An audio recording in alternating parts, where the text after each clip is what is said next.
కాదండి, నాతో పాటు ఇదిగోండి వర్షాన్ని కూడా తీసుకొచ్చాను. చూసారా ఎలా గాలి కొడుతుందో, వాన గాలి రెండు కలిసి వచ్చాయన్నమాట. సో నేనైతే ఈ క్లైమేట్ చాలా చల్లగా ఉంది, చాలా బాగా ఎంజాయబుల్గా ఉంది, చూడడానికి కూడా చాలా బాగుంది. చూడండి మొబ్బు అయితే ఎలా వేసిందో, నా మొబైల్ కూడా తడిచిపోతుంది. బట్ ఇటువంటి స్వీట్ మూమెంట్ని షేర్ చేసుకోవాలి కదా మన ఫ్యామిలీ మెంబర్స్ అందరితోటి. సో నేను అందుకైతే షేర్ చేస్తున్నాను.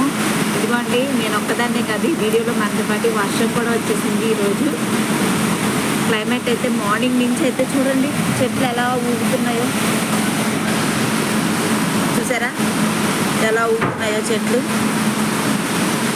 ఎండాకాలం అంతా ఈ గాలి కోసం మనం ఏమైపోయామో కదండి. చూసారా తెలవకుండానే వచ్చేసింది.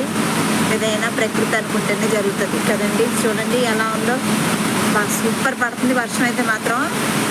ఈ వర్షానికి అయితే వేడివేడిగా పకోడియో బజ్జీలో వేసుకొని తినాలి కదా మనం. అబ్బా సూపర్ ఉంది. చూడండి చెట్లు ఎలా ఊగుతున్నాయో. చాలా పెద్ద వర్షం. మార్నింగ్ అయితే బాగా వేడిగా ఉంది టెంపరేచరు, కానీ ఇప్పుడైతే సడన్గా చల్లబడిపోయింది, వర్షం అయితే వచ్చేసింది. మా వైజాగ్లో అయితే ఫుల్ వర్షం, ఇక్కడ చాలా పెద్ద వర్షం పడుతుంది, వాన గాలి.